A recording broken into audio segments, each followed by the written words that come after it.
and our weekly video segment to take you into the back shelves of your local video store, back where it says horror videos, and where kids are devouring some awful films that we call the video nasties. Are you freebasing? Inquiring minds want to know. I have to break free from this culture of mechanical reproductions and the thick incrustations dying on the surface. Fuck the prime time, bitch! Mom with the new flesh. The pain, I can assure you, will be exquisite. As for our deaths, come with me and be immortal. We have such sights to show you. Gotta return some videotapes.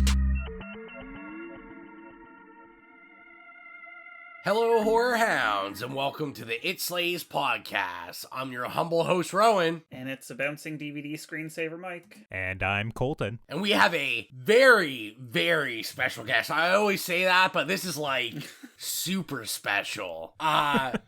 We have OG cast member, original reluctant creator, I feel like was dragged on when we invented the podcast. Xylia Frazier's in the building. Hello. Give her some agency. That's right. Thank you. How's it been going? Applause. Not bad. You're back. Well, you were kind of already back. I was already on the Now Slang, so. That's right. So we already did the Halloween Ends episode, but this is like your full-fledged episode. True. Oh yeah, I guess, this is the first one that I've done. Yeah, appropriately, you're wearing the t-shirt. Oh yeah, I didn't even think about that. I was just like wearing it as pajamas. Oh, okay. Wow. She likes to sleep with Mike's face. Yeah, I do. Everybody does. Firmly Everybody against my bosom. Don't leave that on the cutting room floor. So, you guys will be listening to this pretty much almost Halloween. Like, this comes out the day before Halloween. So this is it. This is the final OCTHORRORFEST episode, and we felt that we had to do something special. And we were like, a contest is, that's special, but something real special is bringing Xylia back. So... yeah, definitely. We had to, reunite the Shade Brigade, yet again. Me and Colton have probably been worrying about this for a while, cause, I don't know what kind of hell we're unleashing on this podcast. All the pent up shade that's been built. Yeah. For like the last year. You did get some of it when we reunited, though. Yeah, that's true. That is true. I'll give a heads up now. Me and Xylia just, coughing our lungs up here. Just sick as a dog, not COVID, just the flu. But, if you hear me like swooshing a cough drop around my mouth and I forget to edit it out, that's why. But, let's get started. We are going to talk about what media we have been consuming. What have you been listening to? What have you been watching? What have you been reading? Colton, we'll start with you. Well, as always nowadays, I'm very busy, so I've only checked out a couple of things since the last episode, and it happens to be stuff that Rowan has seen also, so, our listeners may get a little bored. But the first thing I checked out was Deadstream. It's, I think it's a Shudder original. Is a Shudder original, Rowan? Yeah. Yeah, so... it's basically just another live streaming horror movie. I did think it was a lot of fun, though. The one that I watched a couple years ago called Dashcam was a lot more like dishonest, I'd kind of say. Like, they didn't really seem to understand streaming culture and kind of, the sort of personalities that make it big on those platforms. Where this one I thought was like, felt pretty authentic to what a streaming platform is for like a lot of the content creators I've seen on there. And I did think like the few performances at the core of the movie were actually pretty good, like at emulating those sorts of streamers. So yeah, it was a lot of fun. I enjoyed it. It has a lot of like good scares, some weird ass creature effects in it. What I will say is like kind of the third act kind of ran out of steam a little bit for me. Like I thought it got a little bit too chaotic and it just started to feel a little bit long. But I mean, overall, it's still a good time and certainly worth watching like this Halloween season. Rowan, how did you feel about that one? I liked it. I kind of agree with you. I think probably the last half it started to run out of steam, but yeah, I think for, a Shudder exclusive that like I wasn't really aware of till it came up on there. Mm-hmm. I was a fan. Had some heavy like Evil Dead vibes. Yeah. Like Evil Dead 2 specifically, like, it was pretty funny. Even the creature stuff was like, you know, there might be a scary jump scare, but then it's like, you know, something funny, like, you know, some demon biting your dick or something. Like, yeah.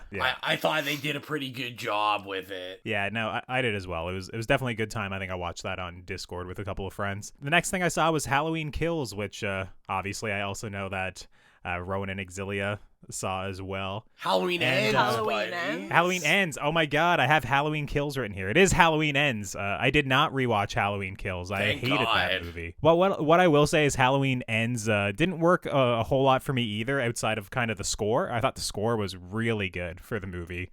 But I was kind of left wondering why they created this character of Corey out of nowhere instead of pinning like a lot of his character development and kind of the twists and turns that character takes. They could have probably just wrote it to fit Allison, you know, the character from the other movies, and it could have been just as interesting and as profound as the movie was trying to make it. I also didn't think there was enough Laurie and Michael in the movie. They're very much relegated to the backseat of this one. So it was something where I was like, I kind of liked some of the directions it was going, but all around it was a little bit disappointing, especially since Rowan texted me, I think right before I watched it. He's like, oh man, this movie's so sick. I loved it. He was like so excited about it. And then I turned it on. I was like, oh man, not for me. Better than Halloween Kills, but you know, I'm kind of happy that Halloween's over for a few years at least with these movies. We really enjoyed that. That was one of the rare occasions I get Xylia out in the theater. I liked it because I think I'm not like committed sentimentally to Michael Myers or Laurie. Yeah. Mm-hmm. So to me, I just looked at it as like a movie. I hate formulaic movies, and that's always my issue with like a lot of these like series. And that totally went off the rails, and like I love to see the world burn. So yeah, it certainly bucks tradition, that's for sure. And as the ending of a trilogy, it's kind of like, I don't know, it doesn't really fit at all, but as just like a standalone movie, it probably works a little bit stronger, I would say. Yeah. And yeah, I mean, outside of that, I've mentioned it a couple of times over the last few weeks when we've been recording. I saw House of the Dragon. Technically, as we record this, the finale isn't out yet, but it leaked online a couple days early, so maybe I have seen it, you know, and I did think the finale, I thought it was pretty good. I really enjoyed the finale, and I think the show overall is pretty solid. It's definitely more similar to the first couple seasons of Game of Thrones, where it's more about like political intrigue and characters jockeying for a position on the Iron Throne and kind of all the different areas you can occupy around it, and, backstabbing and, moving up the ladder by any means necessary, which, sometimes is a little slow, especially for like the latter seasons of Game of Thrones, where it's like basically all action all the time. But outside of, some horrendous CGI and some distracting like recasting that they had to do because the show takes place over the course of like, let's say 15 to 20 years. So like a lot of characters get aged up and then their children get aged up and whatnot. I really enjoyed it. I thought the finale was excellent, and the show overall was very strong, I think. So I'm very curious to see what they do with season 2 of that one. But yeah, I mean, that's basically all I've had time to watch. Not very much. So Mike, what have you been watching? Or what have you been consuming? Well, honestly, almost the only thing I watched was Halloween 4. we were talking yesterday, about how like all we do is like work and sleep these days. So but I have been consuming a little bit of media. I'm finishing up the cult Japanese novel Convenience Store Woman right now. I really enjoyed that. I feel a bit attacked by it, but anyway, we won't go there. And I am reading a book of poetry called 100 Queer Poems because I wanted something that I could pick at, like, on the bus when I'm, like, zonked out and can't focus, but want to, like, try to not just sit there and, like, have music on and, like, space out. But speaking of, another thing that I've been consuming is just so funny because to me it's like, this is me and Colton's like two different worlds. He's being cagey about, like, oh, you know, I may or may not have seen a leak of, you know, the House of Dragons finale. And I'm like, I've been cagey all week about, like, I may or may not have listened to leaks of Carly Rae Jepsen and Taylor Swift. And that's all I've been listening to. So, yeah, that's funny. When you were saying that, I'm like, oh, we both were enjoying leaks of, like, vastly different types. And my favorite video game ever, Overwatch, got Overwatch 2 last week. So the few hours I've had in the last week to, like, chill out, I've been enjoying playing that. So that's really, like, if you can call that consuming media, that's what I've been doing. Other than that, it's putting on, like... Oh, no, I'm wrong. I also, while I've been on my lunch breaks at work, watching the new season of Dairy Girls, and it made me cry today. So, loving it. Also, Needle Drop, the TV show, and the needle drops are, like, stunning. Like, the 90s pop and, like, electronic and stuff. Chef's kiss. Whoever the music supervisor is, like, give them a raise. Parade them through the town of Derry. Like, whatever you have to do. I don't know if anybody else has watched Dairy Girls, but it's phenomenal. I don't even know what it is. You said Derry, the town Derry? Like in So not Ireland. like dairy as in cow? Yeah, it's Irish. Yeah, not Derry like Stephen King. Yeah. Okay. Sorry. I've never seen the show, but one of my mom's best friends like went to Derry since the show has been on. And that's like my biggest connection to... I haven't seen the show yet, though. Yeah, it's wonderful. It was, I watched it years ago. And I think, like, before COVID, it's sort of like, there was 2 seasons, and I feel like they could have ended it there, and I think that was the whole point. But it I think over, like, COVID became, like, a real cult hit when people were, like, binging stuff. Mm-hmm. And so they came back and did a, like, 3rd and final season, and a couple of the actors in it have been doing, like, stuff since then, so I think they wanted to get them all back and, like, just do a, like, little... goodbye, wrap it up in a neat little package, and put it to bed.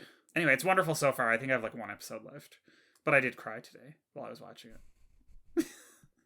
X, what have you been consuming? Well, one of my favorite like groups, which is this like electro pop duo from Paris named Agar Agar, just released a new single on Friday that I've been listening to nonstop, and I also feel like that is a sign that they're putting out a new album, which I would be very excited about because I think their last album was like 2018 or something. Wow. I've also been reading, the enthusiasm, wow. No, 2018 is a long time. I wasn't trying to be sarcastic. I've also been reading a couple books. One has been Rock, Paper, Sex Volume 2, which I actually bought from Mike at Chapters when we were in Newfoundland. And I'm about halfway through that, and I have not read the first volume as of yet, but our friend Samantha recommended the second one because it deals with sex work in Newfoundland, like during COVID, which I find very interesting. So I've been reading that. I've been reading one called Sexual Misconduct of the Middle Classes. It's basically like a play, but like put into text. That one won the Governor General's Award for, I think it's like an English play or something last year. And that one's really interesting. It's about like a relationship between a student and a professor, but it's kind of like flipped upside down. And then another one I've been reading is kind of work related. So it's called Insurgent Love, Abolition and Domestic Homicide. And that's by Ardith Wynot. And she's they're a professor at, I think, Mount Allison in New Brunswick. And it's about how domestic violence will continue on as it is if we don't start considering, like, abolishing prisons. So, yeah, that's what I've been doing. You had quite the abolition book pile going. I do. A few weeks have ago, like 4 awesome books about prison abolition, and I think in my field of work that is very controversial, but I digress. Rowan, what have you been consuming? So I haven't read any books. I don't think that's a surprise to anyone. Well, we all know you can't read. Yeah, that's right. I'm still learning, guys. Still learning. So I'm really slowly still going through Midnight Club. I finished 1 or 2 more episodes. I'm really enjoying it. Episode 2, the story they tell at the end is actually one of the stories from the Midnight Club that they tell, so it was kind of cool to see that told. Also love the Blind Melon, No Rain needle drop in it. The music's really been on point for the 90s for this. I'm halfway through season 1 of What We Do in the Shadows. I have finally decided to just I'll drive into it. I'm loving that. If you're like a big fan of the movie, the show is really just a continuation with new characters and same kind of sense of humor. I've really been enjoying that. Xylia was kind of selling herself short because I had a panic attack the other day that I was like, oh my god, we're this far in October and I literally haven't watched anything except stuff for the podcast. So this weekend I was like, you know what, I just gotta drive through as many as I can. I was catching Xylia up in kind of the last year of horror movies. So Xylia's watched some horror movies this weekend with me. Yeah. We rewatched Men, or I rewatched Men. Xylia saw it for the first time. I liked it, I think, even more on the second watch for Men. Did you like it, Xylia? I really liked it. The part at the end I need to I think dig into a bit more. More. But I thought it was really interesting. Me and Rowan talked about how we'd love to go to the English countryside someday, and I love how saturated the greens were. It was pretty visually appealing. Yeah, I liked it. Yeah, and then I rewatched, and Xylia for the first time saw The Night House. Meh. Yeah, Xylia didn't seem as up on it. I'm a big fan of The Night House. I really like that one. I also really like The Night House. I really liked it when I saw it the first time. I liked it just as much. I wish Hellraiser was as good as The Night House, and then maybe... There's things about it I liked, but I didn't like the last half of the movie. Gotcha. And then I checked out some Shudder exclusives. I decided to watch Sissy, just because I've seen about 8 million people talking about this movie, and the hype is real. It's so good. I'm trying to think here. Look, I'm doing this live. I'm gonna click on the movie. It's directed and written by Hannah Barlow and her, I'm taking it writing, directing partner, Kane Sense. They seem to have written and directed it together. They're both listed. Okay. It's fantastic. Kind of in the vein of Deadstream. It's about a social media influencer that's a health and wellness guru in quotations that just someone that isn't educated but is has tons of followers and tells you to breathe deeply and shit like that. And it's just a fun, quirky slasher. It's very much in the vein of, I said an American Psycho, where you're rooting for the killer. You want the killer to kill everybody. Were you rooting for Patrick Bateman? I mean, everyone likes Patrick Bateman. Only because he's attractive. Oh, where's the lie, though? Where's the lie? I'm I definitely wasn't rooting for him. But Rowan wants to be Patrick Bateman with his long ass skin routine. Yeah, exactly. Ro took his business card and was rubbing it. My It Slays podcast and boss business exactly. The eggshell. Yeah. Yeah, so I really liked it. I suggest everyone go watch it. It's probably one of the better things I've watched this year, especially a direct to streaming. I was very pleasantly surprised. It's definitely in the very top end of what I've ever watched on Shudder, just as an exclusive. I checked out another exclusive. It's called Who Invited Them? Yeah. I didn't like this one as much as pretty much anything I've watched. I don't even know how to describe it. It's not a home invasion movie. It's basically just about, like, uninvited party guests at your party. That sounds awful. And, yeah, I mean... that does sound horrible. Horror. Having a party sounds like a horror movie. Oh my god. At this point. Yeah, and it's just like one of those things where, like, the couple in it that are supposed to kind of be the villains are really, really over the top, so much that it's funny, it's not scary. Also, the husband of the couple looks like he's, like, 15. I'm just like, I don't really buy it. Is he the one in the turtleneck? Yeah. Xylia's caught glimpses of it. As I woke up. And, like, nothing happens. Nothing really goes on until, like, the last 3 minutes. And what does happen is just uneventful, and it just isn't worth watching the entire movie. The 2 seconds I did see, it was definitely, like, the look of the movie was giving me the Invitation vibes. But, like, good The Invitation, not, like, whatever the new one is. Yeah, that's pretty much what it was. It was like, what if we made The Invitation but bad? And that was what this was. And then the only other thing I watched, well, we didn't finish it, but I had to take a glimpse of my new Lost Boys 4K and see how that baby looked, and looks fantastic. That's yeah, it does look like it's like a brand new movie out. Like, it's very, very, me as a person that's like, oh my god, why are you rebuying all these things? Yeah. Like, it looks like a new movie. The Kiefer Sutherland's looking super sexy in it. It's like a whole new light. Yeah.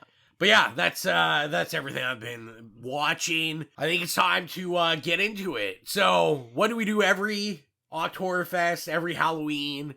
We're cliche, that's what we are. And we review a Halloween movie, because we're pretty unoriginal. What are you gonna do when you, like, run out of Halloween movies? Well, I mean, by then I'll be like, what, like 50, so... Just start over again. We'll just start over. I mean, by then there'll be like 6 more or something. I'm sure this new trilogy's made enough money that we'll get it sooner than later, the next trilogy. So the pick this time was Halloween 4, The Return of Michael Myers from 1988. So we'll get into the trailer, and then we'll get into the bio and first experiences. 10 years ago, Halloween, evil had a shape. Terror had a night. And now, he's back. 6 bodies, Sheriff, that's what I've seen. I tell you, Michael Myers is here, in this town. Halloween 4, The Return of Michael Myers. He's come home to kill. Halloween 4, rated R. Starts Friday, October 21st at theaters everywhere. Halloween 4, The Return of Michael Myers was directed by Dwight H. Little and written by Alan B. McElroy, and the story is as follows. While the comatose masked killer Michael Myers is being transferred to a new facility, he suddenly awakens upon the mention of a surviving niece of his, Jamie. After quickly slaughtering his attendants, Myers sets his sights on finding his only living relative, and will cut down, or strangle, anyone who stands in his way. So, first experiences, is this our first time seeing it, or do we just have this in heavy rotation every Halloween? October 31st comes around, and the first movie you grab is Halloween 4 every time.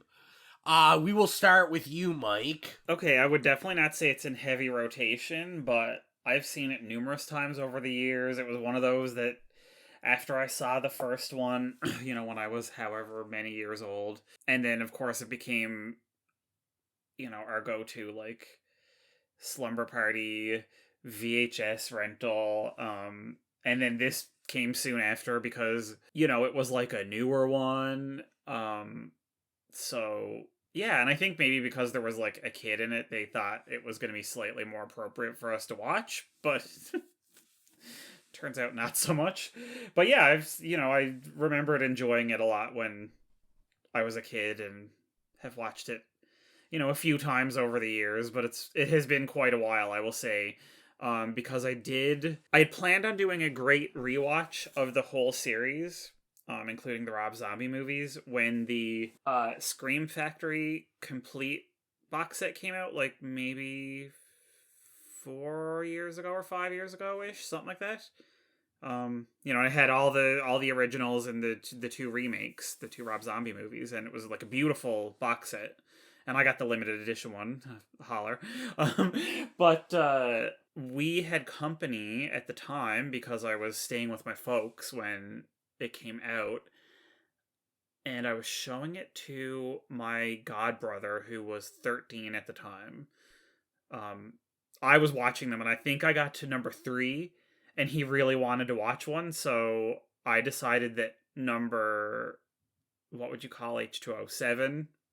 Yeah, the H2O would be a slightly better one because it was, kind of sanitized, it was like that kind of 90s.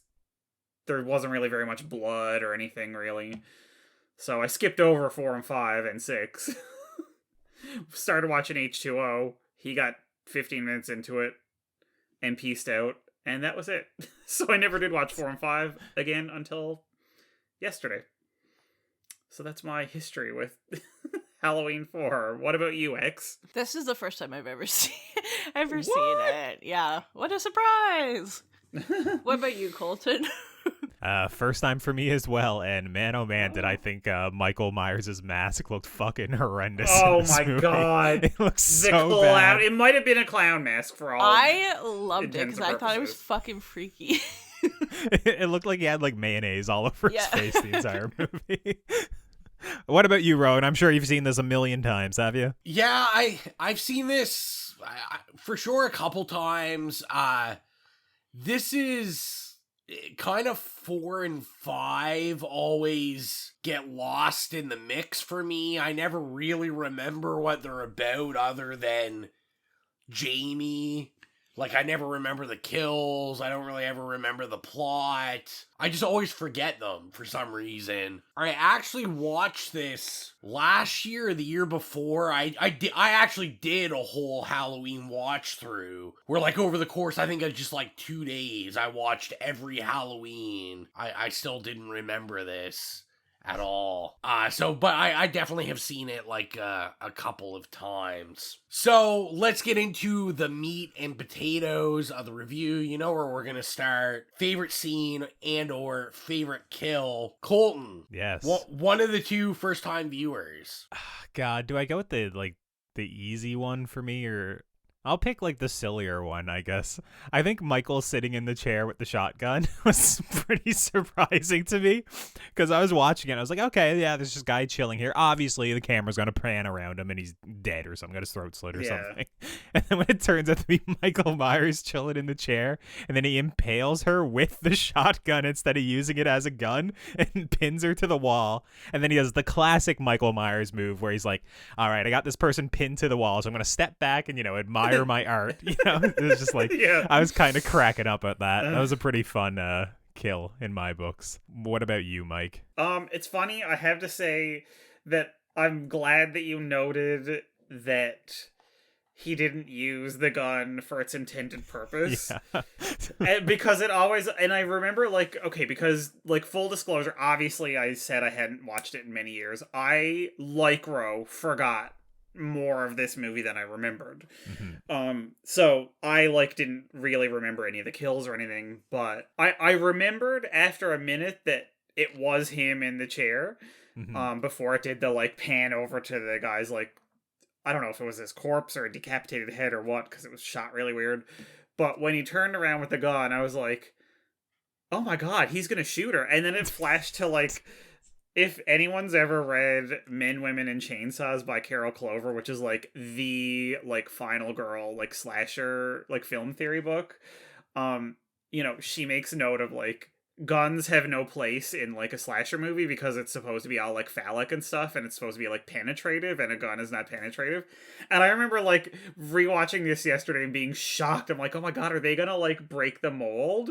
And then he just uses it to impale, and I was like, damn, girl, he got this big old swinging fucking shotgun and just uses it as a penis substitute. So, like, good on Michael Myers for being consistent over the years. He refuses to use a gun for its intended purpose. I guess the, guns rights people are probably upset about it. Anyway, so what was my favorite part? Honestly, it would be the, like, chase scene where they're, like, going up to the roof. Mostly because I found that was the only time during the whole movie when there was any, like, tension or suspense generated at all. Because the rest of it was, like, spoiler alert for my feelings on it, kind of tedious. I thought, like, the potential of falling off the roof was, like, scarier than Michael Myers. Yes, exactly. And that's it. It wasn't a Michael Myers chase, at least up until recently, had very little stakes, let's face it. Yeah, so I just thought the way it was shot was really cool, and I thought it was, like, a really beautiful house with beautiful tiles as shingles, and it was just very scary. And that whole I love a good roof chase sequence. Texas Chainsaw Massacre: The Next Generation, all sorts of other good stuff. Even if it's a shitty movie, if there's a roof chase scene, that always ends up being my favorite part. So I'm really excited for some, like, bonus Patreon content of Mike's top 10 favorite roof chase scenes. He needs to log it into IMDb. Yeah. Oh my god, I'm gonna do that. I will 100%. if phone. If I'm, like, literally like, hang on, let me get my quill out, and if somebody wants me to do that, I will 100% do it. By the way, yeah. So it was not only just the only part to me that really generated, like, tension or suspense or anything, or, like, danger, but also I found it, like, to actually have, like, a little tiny smidgen of, like, human emotion in it. I found their connection and, like, Rachel's kind of, like, sense of responsibility for Jamie and, like, her love to be actually realistic and warm for probably the only time in the movie. And I just thought it was, like, everybody did a really good job in that scene, and everything else was just, like, very hollow. So I don't know, them up on the roof, that was, like, the highlight for me, pun intended. It was the high point. Sorry, Ro, what are your thoughts? This is hard because I feel like I don't want to. I feel like I know what Xylia's gonna pick, and I don't want to steal. Do you want me to go first? Yeah, I'll let you go first because I don't want to steal your thunder. Did you think I was gonna pick the end? No. Oh. Oh. Yeah, actually, my favorite kill was when Jamie kills the mom. Damn. I thought you guys would all, like... Well, that's what I said. That's the obvious one, and I was like, see? I'm not going to choose the obvious. I don't want to steal somebody's. But yeah, no, I agree. That's very strong. I only choose the obvious. No, I love that. Yeah, we always, if you remember, we always used to fight about that. Yeah. We'd be like, well, let's just knock this out of the park now. I love that she's wearing the, like, clown costume. Mm-hmm. I didn't even, I guess, consider that would be her when you see, like, the eye hole and the mask and stuff. But then when I think back to it, the opening, like, page of the Blu-ray does have that, and I should have known that it was from that scene. So it kind of, the opening screen of the Blu-ray kind of wrecks the entire movie. But yeah, that was my favorite one. All right, yeah. That was mine. I have a favorite scene and a favorite kill. What one did you think I was? Well, we'll get to it. Oh, and I do want to say quickly that I was also questioning the logistics of stabbing someone with a shotgun. Oh yeah. Yeah. I was like, that would really hurt. It is very blunt. Listen, I mean, he just, with no force behind it, drove his thumb into somebody's forehead, like through their skull. So opening up their third eye. Yeah, just... exactly. It's like, oh yeah, that hole there, he just, like, just entered it. Like, no crunch, nothing. It was just, like, inside. Like, this guy's skull was made out of silly putty or something. Yeah. Yeah. Sorry, wrong. Go ahead. So, my favorite kill, definitely already mentioned, thumb in the head, because I was dying. I was like, this is so Why are we doing this? This is awesome though. Especially just like the practical effect look of it, and there's just no reason. Like I'm not sure how he got his thumb in there, like what's going on. They could have done like a throat crush with it or something, and even then you could see it's like nice soft and, you know. I mean, this is the movie that we do get like a MacGruber style throat rip from Michael Myers. Yeah, it's pretty gnarly. You're right. But I do have a favorite scene also, which I will argue, because I did when we were watching, and I said to Xylia, I said, we're gonna end up talking about masks and the masks that we all wear every day. Real philosophical. No, but just this is Shout a very out to Irving Goffman. Yeah, exactly. This is a very different Michael Myers mask, and this is kind of the first time that, we got a totally different mask that was, 2 was actually the original mask. And so I was kind of building up like, oh, this looks like shit, and I'm gonna have to agree, I actually didn't think it looked that bad this time. I thought it looked bad, but that's what was good about it. It was like so janky that it was like fucked. Yeah. The Michael Myers mask was camp. Yeah, exactly. It was terrible, but that's what made it scary. I will say, so my favorite scene was Michael popping up from the bed. Like when he's beside the bed and he just like sits up kind of Dracula style. I actually really like that. I was like, oh, like that's kind of creepy. And I thought he looked good. I mean, we definitely need to sidebar and have another conversation about what the fuck was going on with Michael Myers' shoulder pads going on. He kind of just had this weird shoulder issue. It was more noticeable in some shots than others, but any of the like longer shots where like it was like kind of a full-on scene and he was silhouetted, it was like, what the fuck? Like literally linebacker pads. Yeah, it was bizarre. I guess as we kind of talk about the mask briefly, I want to give a shout out because none of us are stupid. Everyone's like, oh, what about that part? Yes, we all saw the part that, they did a terrible job in editing, and we also got the yellow-haired scene. I know! I fucking lost it. I was like, how have I never noticed this before? And, so just salute to everyone that did their job on this movie and allowed that to happen. So I'm a noob and didn't know that it was the Captain Kirk mask, so I'm trying to imagine how that looks like Captain Kirk. I'm just looking it up as we discuss. Yeah. I actually really liked what I dubbed Mummy Michael for like the first, 30, 40 minutes of the movie where he just had all the wraps on and whatnot. It kind of reminded me of like but was still wearing the like jumpsuit. Yeah, he winds up getting it, from the mechanic or whatever. I kind of like that. It reminded me of like when Jason didn't always wear his like hockey mask, where he had like the sack over his head or something. I was like, I was like, oh, this is cool. Like I liked it. And then there's the weird ass stare off between him and Loomis in the auto body shop. And Loomis is just losing his fucking mind, screaming at him, and then pulls out his gun. It's so good. I like that shit. That was pretty funny. And I've never seen that before because this is my first time seeing it. I've never seen anyone like show Michael Myers in like his head wrapped version, with a mummy. So that was pretty fun. I enjoyed that. I was actually kind of thinking with this watch that I wondered if that was really purposeful with like a mummy look, because like I said, the wraps and the mummy, and then like I said, like when there's a couple shots where he kind of like shoots up like Dracula. Mm-hmm. And this is kind of, this is hard if you've never seen 5 or 6, but this was the beginning of, making Michael Myers the monster.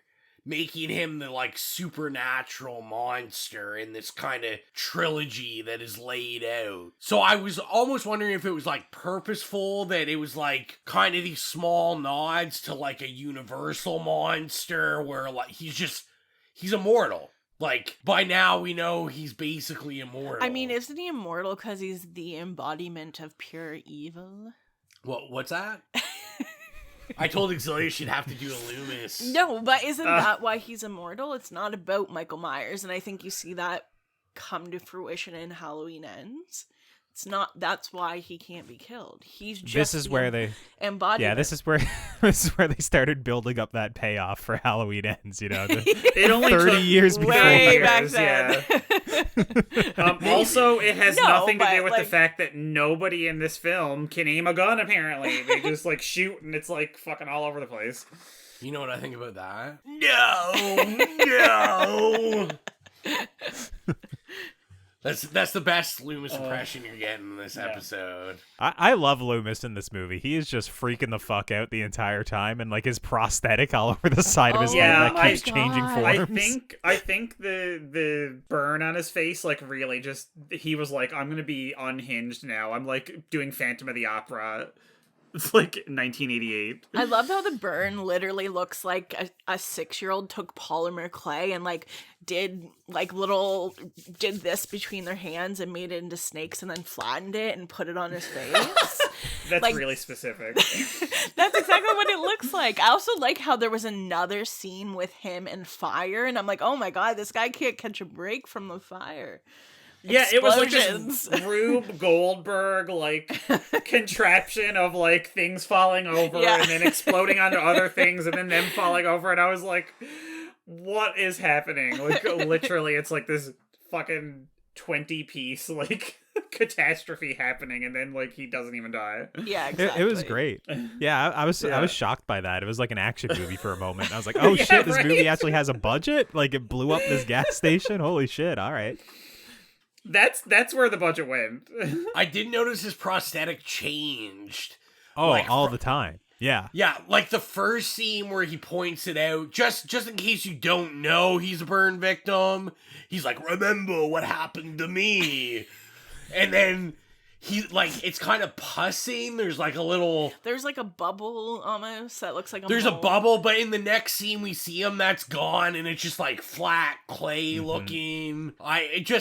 So much camp in this movie, and I'm here for it 100%. I was very impressed with Ellie Cornell in this movie. I have not seen a performance as bad as this one since Troll 2, the sister in there, Holly. How dare you? All of her lines, the way they were delivered, I was just getting major Troll 2 vibes the entire time, and I was like cracking up. It was so good. There's also I fucking love Ellie Cornell. Yeah, Rachel. Yeah.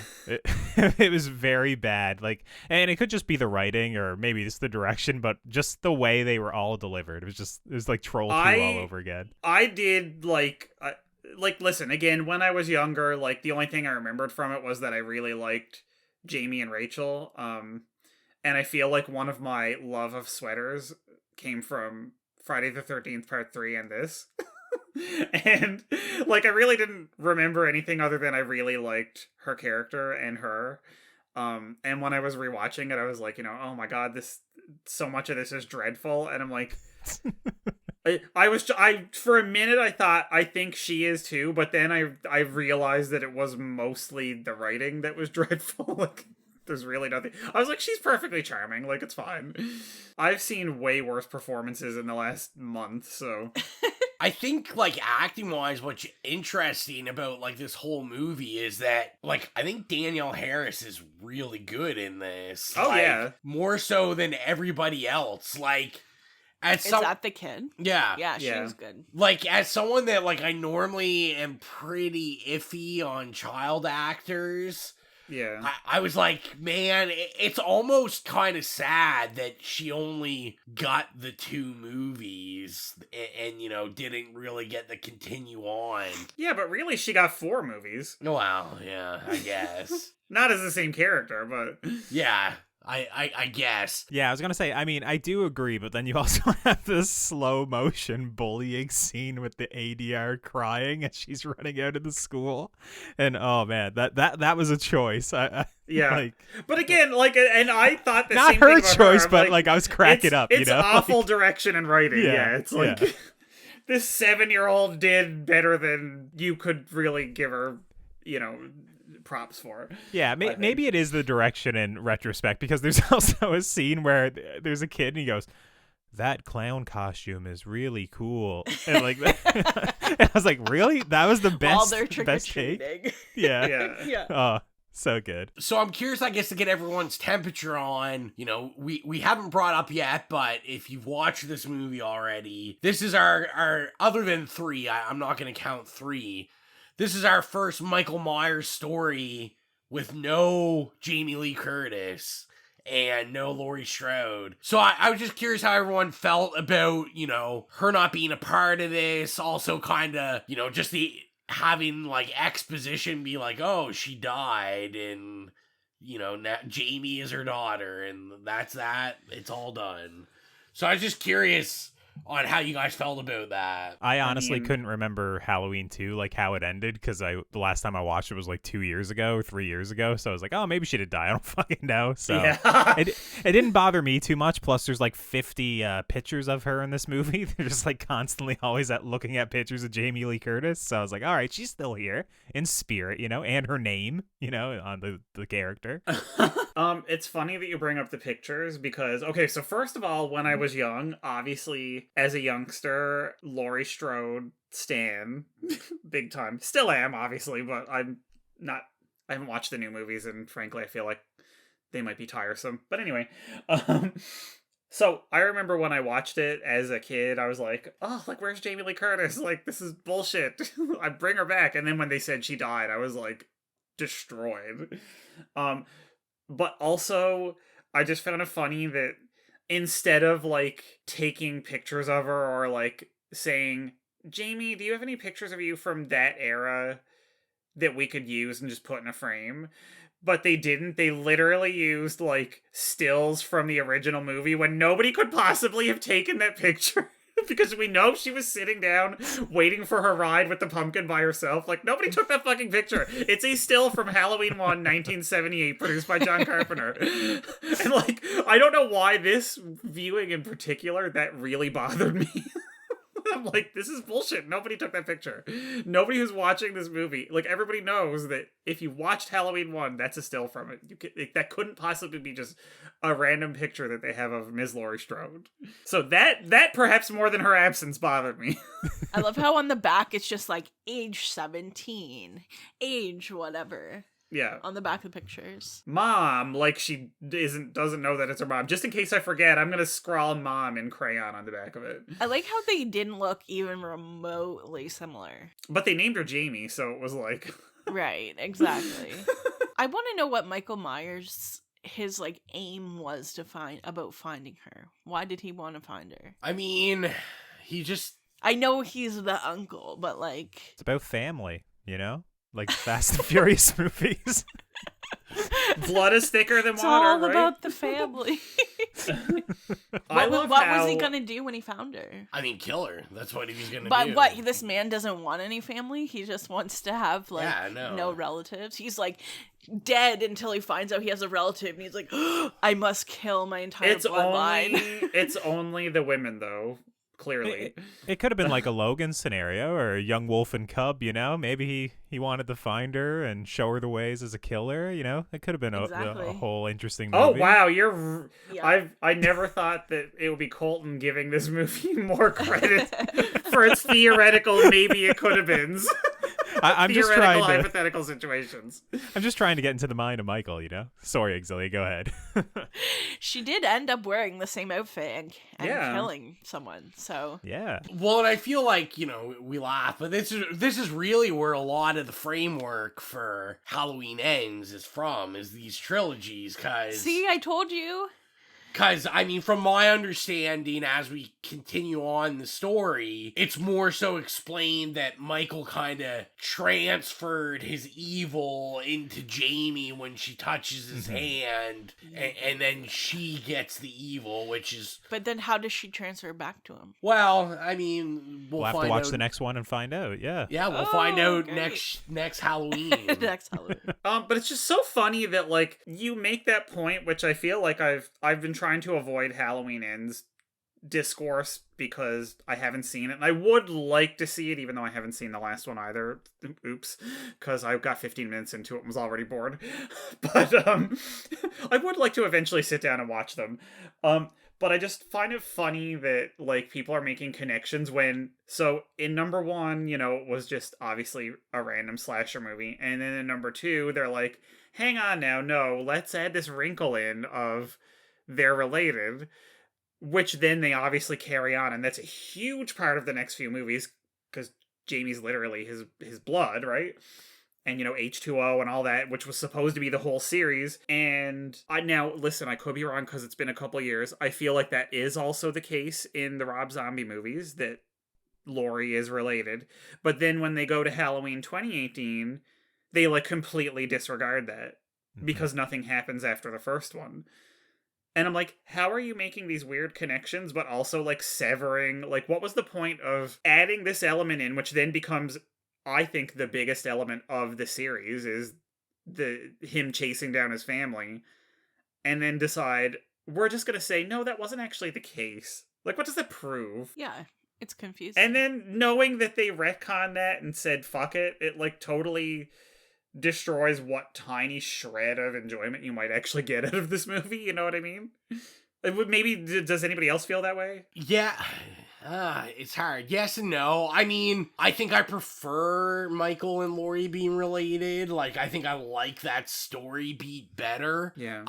But then I also feel like, is that a nostalgia thing? Because, you know, even Halloween 4, which I always forget, but, like, I enjoy watching these. I like the older movies, all that kind of stuff. And I mean, I've said many times, like, Halloween 2 is my favorite of the whole series. You mean OG2 and not Rob Zombie? Yeah, OG2. I think we need to be clear about that. I do think Rob Zombie's 2 is pretty good also, but yeah, for many other reasons. I think, yeah, all in all, like, I just like that story beat of, you know, him tracking down family. It makes a little more sense, I guess, to me. I'm still, you know, I still don't think there's enough, like, Halloween memes that are like the Fast and the Furious memes, where it's like, it's about family. We need those. Everybody needs to go make those. Yeah, I don't think it ever really bothered me. I probably prefer the shared trauma angle than the family angle, probably. I think the family angle winds up being just, like, too convenient,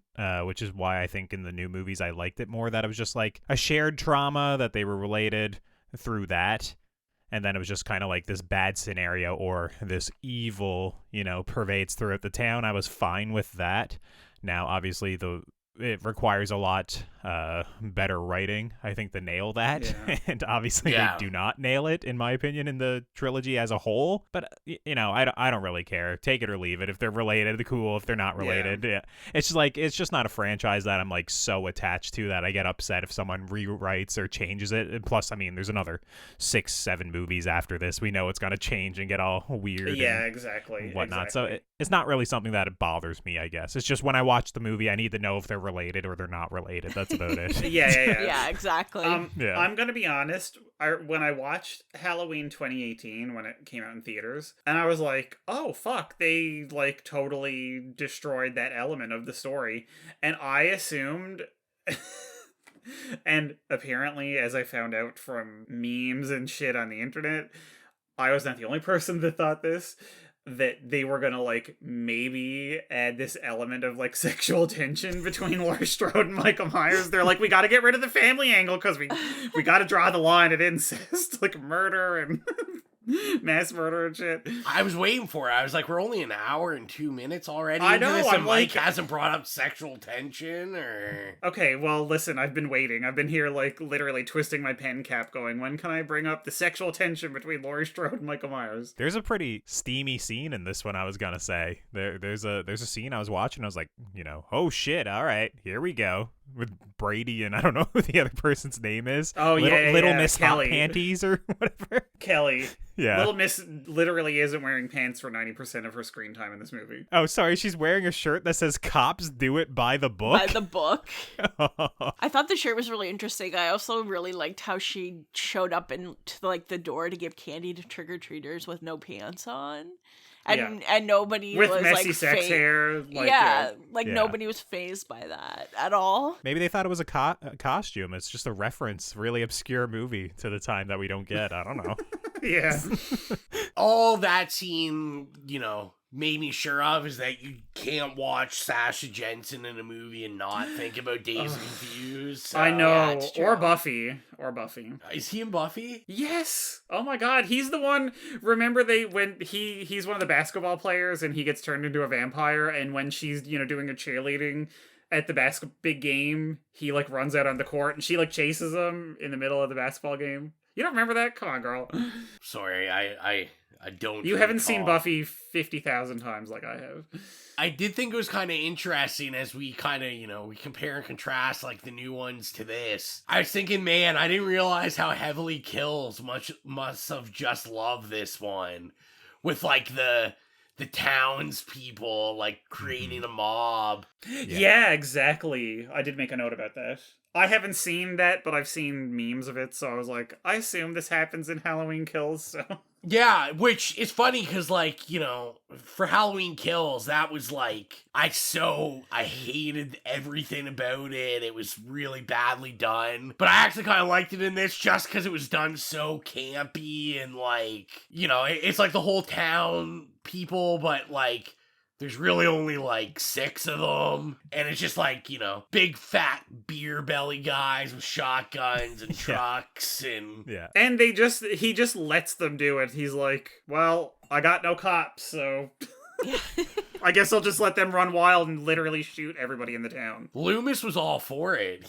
I liked how much he was just like causing a ruckus. I almost expected us to later find out that actually Loomis had just escaped a mental asylum and like, he was just riling up this town and... Oh yeah, this is what he does. This sort of like experiment in mass hysteria and frenzy. Like... I haven't seen the later movies other than the Rob Zombie ones. I hope Loomis just keeps coming back, getting crazier and crazier, and then finally he's just the killer himself. I hope that's like the ultimate plan here, because every single time the dude returns, he's just zanier. That's a pretty fair guess that everyone he comes back for, he just gets louder and wilder. I think probably also because he was drunker and drunker when filming them, And realistically, it's almost kind of sad because I kind of felt Loomis didn't even have enough screen time in this. Like, he was good in it. He was one of the few performances I was like, he's good. Obviously, he's silly and over the top, but he's good. Yeah. Yeah, I think Donald Pleasance is really one of the constants in the ones that he's in that, like, knows exactly what kind of movie it is, knows exactly what kind of performance, where kind of everybody else, like, it's a hit or miss. They might think they're in, like, this super serious Academy Award winner, or they're just like, yeah, fuck this, I don't give a shit. And he just brings, like, that right amount, just the perfect amount. I mean, he did, like, originate that kind of role, like, that was him, essentially, in the original, so... And, that, like, every movie after that's kind of ripped him off, so I feel like he knows, like, I'm the king of this fucking castle, man. Like, this castle of the kooky doctor or authority figure who, is chasing down the evil constantly and corroborating with the bumbling cops. I did the Unrowan thing for this one where I didn't look up 8 million facts about it, so I have, like, no idea about anything, but I was kind of assuming that this must have got, like, brutalized by, like, the censor board. Because I found, like, there wasn't, like, a lot of blood where you could tell they were wanted to. It really had, like, those later Friday the 13th kind of vibes where that got brutalized by the censors, and it's kind of like off-screen kills, or you're just looking at, like, faces and not what's happening to the bodies. I just thought the kills really weren't as good in this as a lot of the other ones, especially after 2, where 2 is where we really got, like, we're gonna add blood to this series. Yeah. And compete. And then this just really pulled back. And interesting enough, the one thing I always think about when I think about this one is, like, I always felt this one was, like, a little more kid-friendly, like, if you were gonna show a kid it, which kind of makes sense, because, I mean, I don't have the experience, I don't know if any of us have the experience, like, being in Canada, but when I talk about people, like, or when I talk to people in the States, Like, a lot of people talk about that this was the one that played on TV all the time. So I was curious, what you guys thought of the kills and just kind of that toned down feel of this. Or maybe I'm the only one that felt that.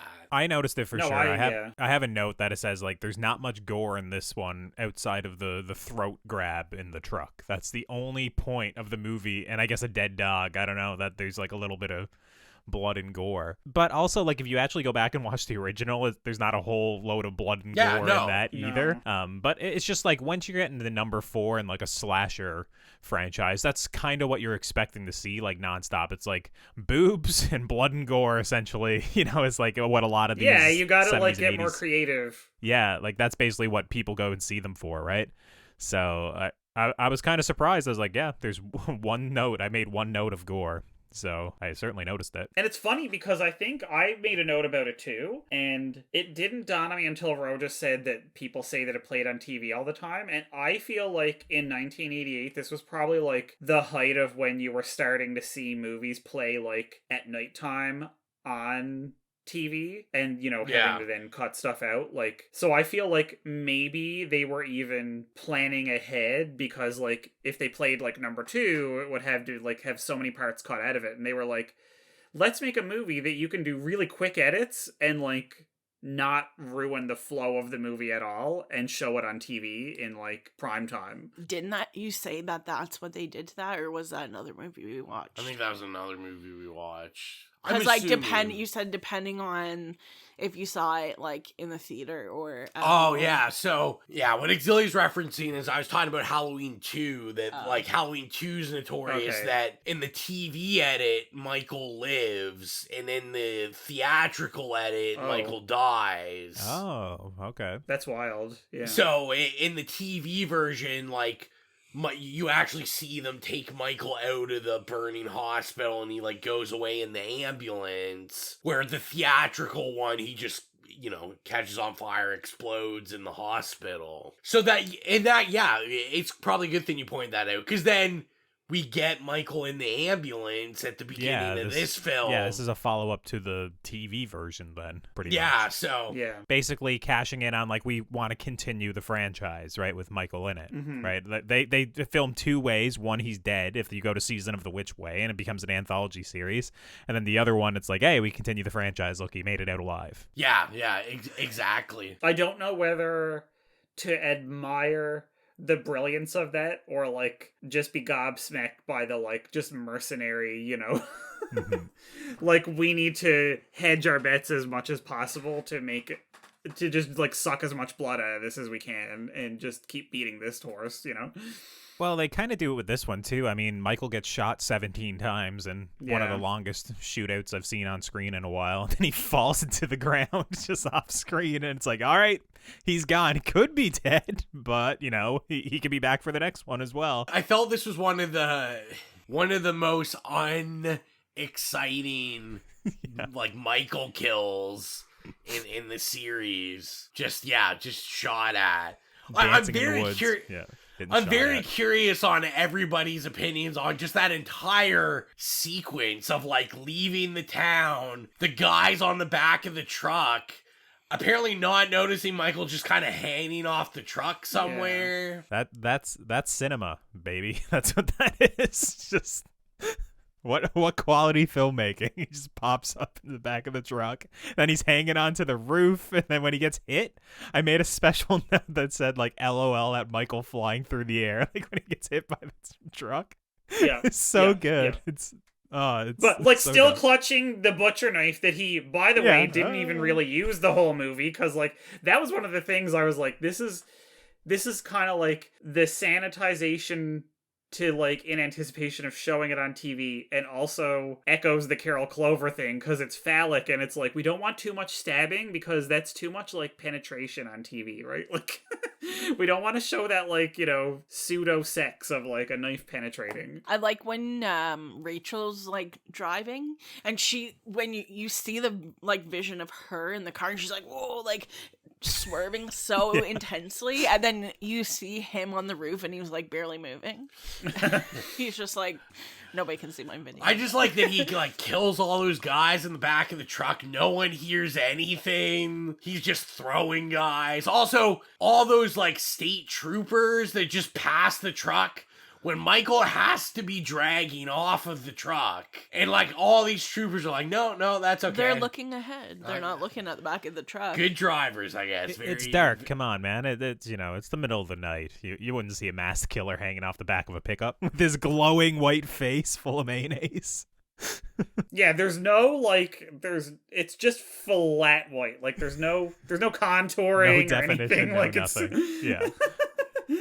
And I was gonna say the other thing I noted too was about the music, about the use of the Carpenter score. Yeah, maybe one of the most lackluster uses of it. Like, oh no, I disagree. I thought it was hype. Like when it kicks in, like they're racing out of the hospital, and then you hear it come on, and there's like the lightning cracking and the rain. I loved it. I thought that was great. I do like that. I did really like that. I just thought like the rest of the movie, like, oh, I don't remember it anywhere else in the movie. So, well, exactly, because they basically just use quick clips of the original score in places. Gotcha. Like where to me, like, I love the second one because we like, we sped up and almost like disco-fied the song. And like, we at least tried to do something different where with this, they're like, well, we've got this score or the gists of the score and we're just going to kind of place it in spots and make it feel Carpenter, even though like we're not doing anything new to it. Well, they're like, we don't need to pay him as much if we just like kind of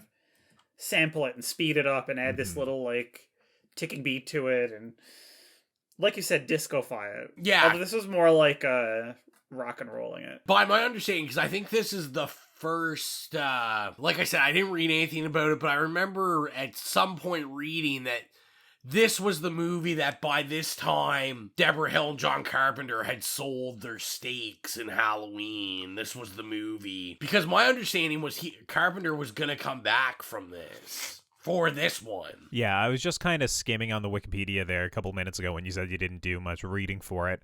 And from what I saw, apparently Carpenter was going to direct it, but then he chose Joe Dante to do it instead. And then, of course, Joe Dante didn't do it either.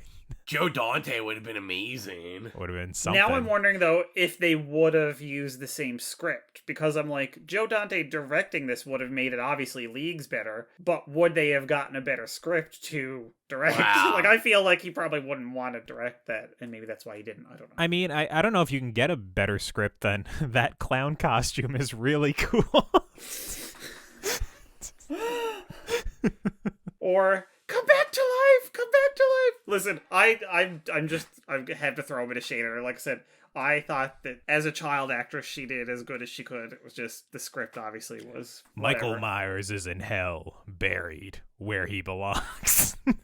What was he called him? Evil on two legs or something? Yeah, I don't know. Yeah, It sounded like a so fucking many ZZ good Top dumb song or lines in something. And then I'm like picturing Michael Myers with like really like stacked like beautiful shaved legs, like with a pair of high heels on and like just working it, just snatched as hell, like work it, girl. So have we beat this horse to death? Are we done talking about this film? Can we go in the rating it? I think so. There's not much to discuss here, I don't think. I think we've probably talked about it more than anyone else on the face of the planet, so we'll get into rating it. If you're new to the program, our rating system is nay, okay, yay, or slay. Xylia. Yeah. You're back. It's time to rate a movie. Perfect. What would you give Halloween 4, The Return of Michael Myers? I'd give an okay. It's not a nay. Nay is reserved for like the worst of the worst. It was all right. I didn't fall asleep. She did. I can attest to this. So that means something. But yeah, I honestly, like you guys are saying, I think like the kid was the best part of the whole movie. She was entertaining enough to make me give it an okay. That's it. What about about you, Mike? Okay, I'm also giving it an okay.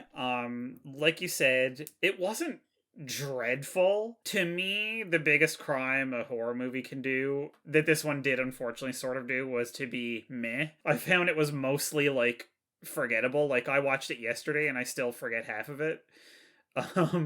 I did enjoy that character. I understand that, like, they were kind of almost trying to pass on the torch of Laurie Strode and also Michael Myers, perhaps to the same character, which was a bit confusing. But, again, it had a few chase scenes that I really liked, which, you know, are the only thing I have ever remembered from it. And that ending, that ending was a banger. Like, you have to admit, the rest of the movie may have sucked, but that ending is a goddamn, like, that you remember that. You do not forget that ending. And to me, that's like, okay, listen, there's not very many movies that, like, end with, like, that really good, like, you know, the rest of it's garbage, and then all of a sudden you're like, okay, damn. You know what I mean? Like, she's like little Michael Jr. And, you know, that, like, the foster parents were nice and everything, so it's kind of like, oh my god, like, yeah, but it's still only an okay. It's just not enough to save it. I realized that I was remembering it with rose-colored glasses, and that it was definitely far more boring than I wanted it to be, and that it should have been. Ro, what do you think? So I'm also going to give it an okay. I'm going to give it like a pretty strong okay. One of the things until right now that I didn't think about bringing up when we were talking about it, but I thought this contends in the whole series for like some of the strongest actual Halloween vibes, like rural small town Halloween, lots of decorations, lots of costumes. When we watched it, I mentioned I love, one of the kids had like a sweet vintage style, like, Frankenstein plastic mask. Frankenstein's monster. Excuse me. How dare you? So I do appreciate it for that. And like you said, Mike, the ending, I think, is fantastic. And I think if I was watching this in 1988, I'd be kind of optimistic at this point, because that ending says, hey, we got a new killer, and, like, now we can do stuff. Like, we can go places with this and kind of rejuvenate it. And I think it is a really strong ending for a movie in this series that usually just ends with Michael, you know, dying, or somehow, and then he disappears, or he's dead, and maybe he'll come back, who knows. But I think, yeah, there's a lot of issues with it. It's probably not, it's not even that it's not as gory as I'd want it to be, but I didn't think many of the kills were great. There's a lot of, like, off-screen kill stuff. This also kind of brought up some tough trauma for me, where... Specifically, like, I was shaking, I was visibly upset, because, you know, there's teenagers dressed up as Michael Myers that almost get shot, and then all I'm doing is going into my past, thinking about my boy Ben Tramer, and he got it. Like, he got killed. He got killed for living that life. And I was like, R.I.P. R.I.P. Ben Tramer. Listen. Didn't they somehow try to make Ben Tramer the father? Or did I hallucinate that? I don't know. Sorry, I don't know why we're getting to this in the review. Am I supposed to know who Ben Tramer is? He's from the Halloween second and 2. first. Okay, all right. Yeah, he's the one that they, like, run a car into and then it explodes. Because he's wearing a Michael Myers mask. Dang. He's just skateboarding and they just kill him. All right, pour one out for Ben. But yeah, so I'll give this a strong okay. I think the Halloween vibes are good. I think if you don't remember it, throw it on. But there's definitely stronger in this series that I can't give it a yay. Colton, what do you think? Yeah, I mean, this is the heralded quadruple okay, I guess. I don't know. I will give it an okay as well. There's a lot of it that I think is kind of funny. Like, when the theme kicks in, I was like, yeah, here we go. Or I had a lot of fun, like, just laughing at the movie, specifically, like, how bad some of the acting and the dialogue and whatnot is. There are a couple of scenes that I think are kind of good. I do like when Loomis and Michael square off in the auto body shop for a moment. Like, that's pretty fun. And I do like the kid for a lot of the movie.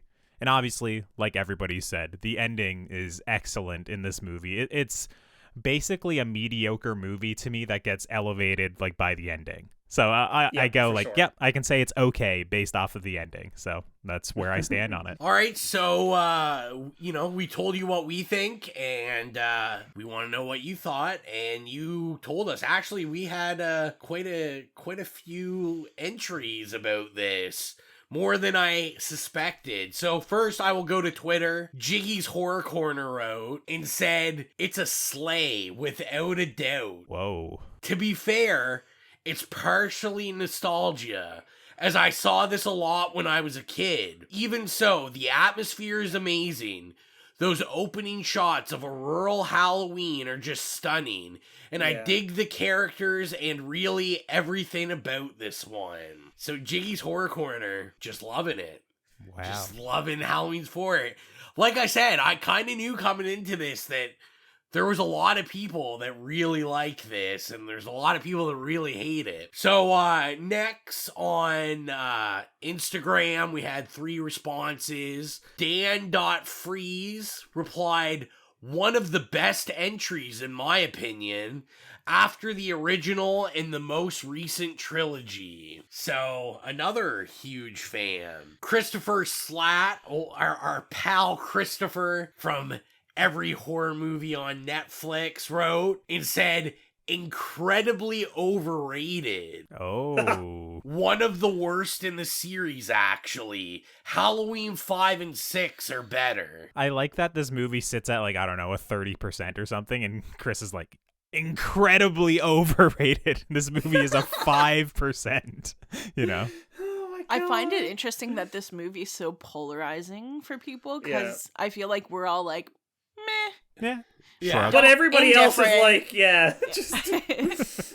So our last one on Instagram is from Murderers Row, and they said, "A top 5 Halloween film. Myers and Jamie together make it so fun. Great atmosphere." It does have a good atmosphere. I feel like the atmosphere is really getting people here, which, like I said, I agree. I think it had some pretty good Halloween vibes in it. They could have used a couple million more dollars in the budget, I feel like. Yeah, that may have helped, like, a little bit. Yeah, I think it's time yet again. Go to that horrific hotline. All right, let's do it. We have a couple of callers this week, which I'm very pleased with because, you know, it's been like pulling teeth trying to get some people to call into this thing, but it's finally taking off. So the first call comes from our foreign correspondent, Jill Keats. Hey guys, this is Jill with my Halloween 4 opinion. So, first off, Michael Myers is the worst uncle ever, probably. This sequel stays true to the classic Halloween formula, the suspense, the incompetence of everyone victimized by the indomitable Michael Myers. I'm not one to shit on a Halloween film because I adore the franchise. When I was younger, I used to rent these with my friends in like grade 6 when we had sleepovers, so I love the nostalgia that it gives me. I always get anxiously frustrated watching Halloween movies, in a good way, as I'm always screaming at my TV at how incompetent the victims are at running away or fighting Michael Myers. I did like the reminders from Loomis that Michael is no longer a man, but pure evil and maybe impossible to kill. This is essential to the movie's plot and ending, and I like where they went with this one. 4 is up there with my favorite Halloween sequels. The late 80s cheese still holds up for me. And funny story, I was in New Jersey the other day, and I drove by the actual Haddonfield where the fictional town's name comes from. So I thought that was pretty cool and pretty in season, and I give this one a yay. All right, that's it for me. I was always wondering that with them if it was a fictional town or not. I had no clue. So I didn't know it was a real town. I'm questioning Jill's taste on that yay, but that's all right. We'll give her a pass. Well, I mean, she loves it a little because bit they more all than us. Yeah, it's just they all nailed the thing that, like, I mean, I personally went out of my way to state, which was the nostalgia factor, right? Like, I always thought of it in my head as like, oh yeah, I remember that being like one of the better ones, and I really like it, and I can't wait to watch it again. Mm-hmm. And then I did. I think she's totally right about having him being the worst uncle ever. Yeah. I may or may not have an uncle that could be worse than Michael Myers, but I will leave that for another discussion. Fair. We'll maybe like leave that for another episode or like an episode of therapy. Yeah, exactly. Yeah, when we do the It Slays like therapy corner or something, we'll parse that out a little bit. Coming soon, by the way. Coming in 2023. Yeah. It Slays Therapy After Dark. All right, and we have one more message here, so let's get into that. Hi, this is Niklas once more, this time for Halloween 4, the return of Michael Myers, as a review, which is a bit harder for me because I'm not as passionate about this movie as I was for Trick or Treat or, for example, the first Halloween. And I know a lot of people rather like this installment to the franchise, but I feel it is kind of the most inoffensive slasher in that it neither excels in the subgenre, nor does it do anything extremely dumb or unwatchable. So kind of in comparison, it is neither the first Halloween, but it is also not Halloween Resurrection or Halloween 5. Some of the good qualities is, of course, the decent soundtrack. The Halloween theme always works. And I like that they got Donald Pleasance back as Dr. Loomis, but without kind of explaining in a huge and ludicrous way how he survived the explosion in part 2. He's just back. I like Danielle Harris as Jamie Lloyd. She gives a good performance for a child actor in a 80s slasher movie, I think. And I also like the ending, which opens up some interesting ideas for a possible sequel, which was sadly completely stumped by the ridiculous part 5. And finally, I think the best thing about the movie is my favorite scene, the sequence in the sheriff's house, which is a brilliant tension builder with some nice kills. Yeah, sadly, the rest of the movie is pretty bland, at least for my taste. Especially in the first half, I could feel myself reaching for the phone several times, and therefore this viewing was only an okay for me, sadly.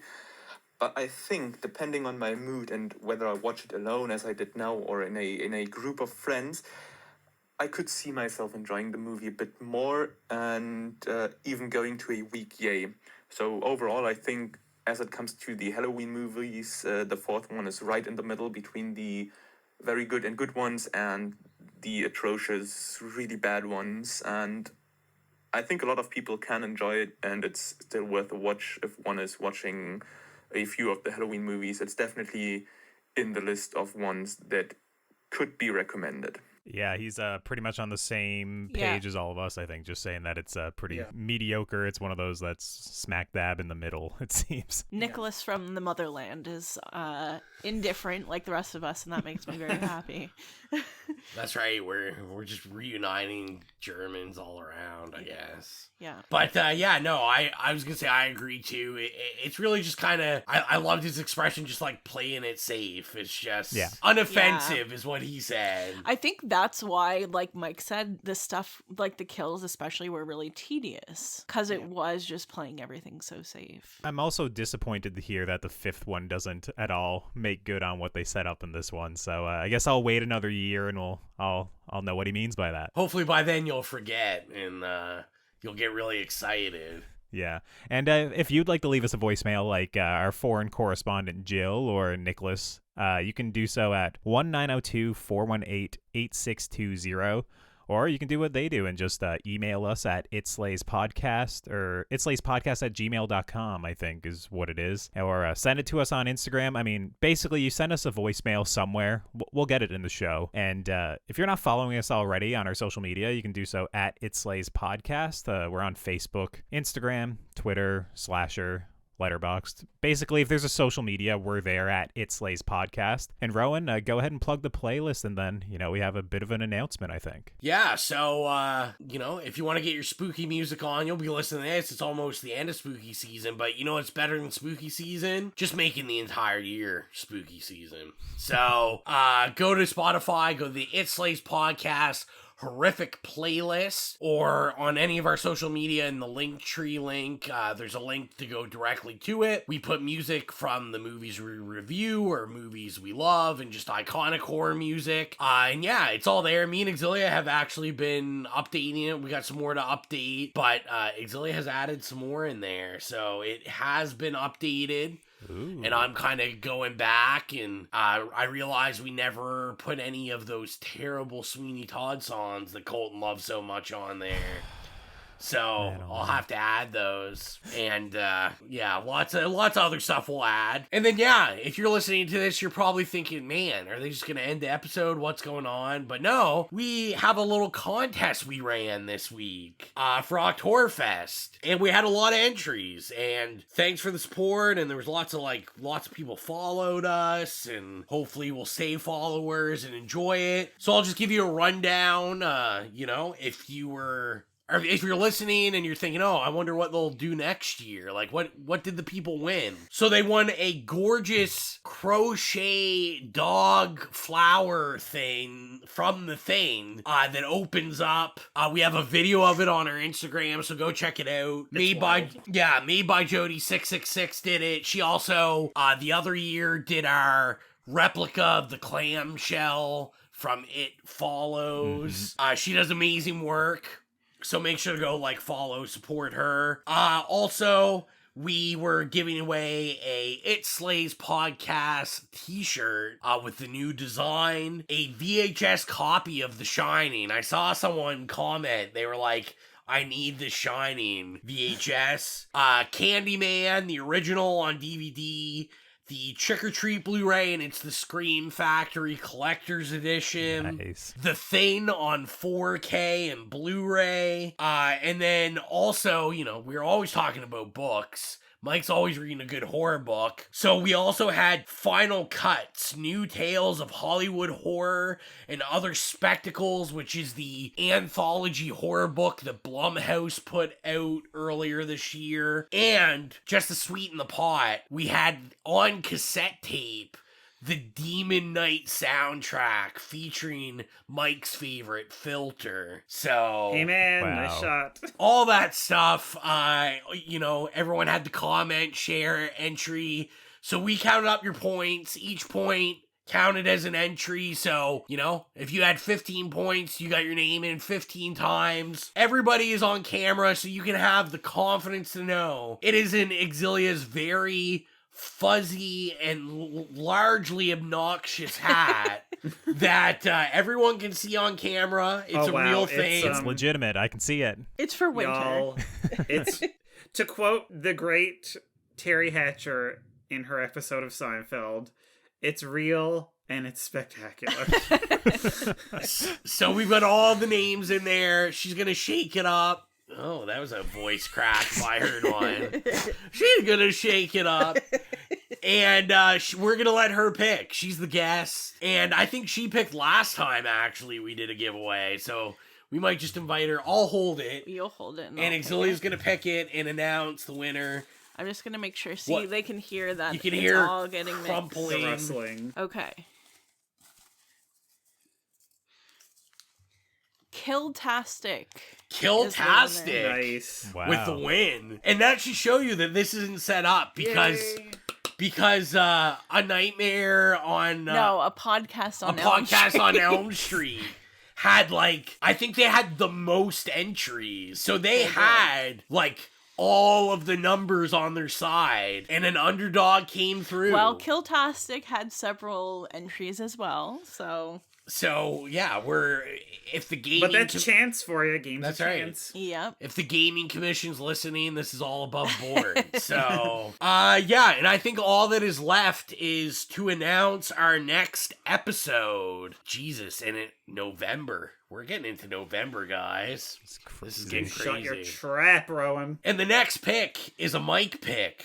What are we watching? We are watching the cult classic Angel Heart. I think you forgot to add the title, barely a horror movie. Okay, well, first of all, fuck you. Second of all, that should be assumed when you say Mike Pick. That's the subtitle right there, okay? And we'll just see how everybody feels about it. So if anybody hasn't watched it, like, do yourself a favor and use this as an excuse. I've never seen this, so I'm excited to watch it. And we are going to have Willow back on the podcast. Willow wanted to be present for a Mike pick. We have brought her back. I.e., she wanted to be on for a good movie. Bless Willow for enduring this movie. I've never seen it. I can't say for sure, but maybe when I watch it, I'll make Xylia watch it also. Oh, great. We'll see. And hopefully I'll actually be able to make this one. I mean, I am working like 70 hours a week, so we'll see how it pans out. Maybe I'll be able to suffer through a Mike pick. We'll make it work. Yeah, we'll figure it out. Listen, y'all, do you hear them? None of them have even watched it yet or know anything about it, and they're already using words like suffering and pain and terror and nightmares. I'm gonna announce my pick for the one after Mike is the horror movie Citizen Kane, of course. You know.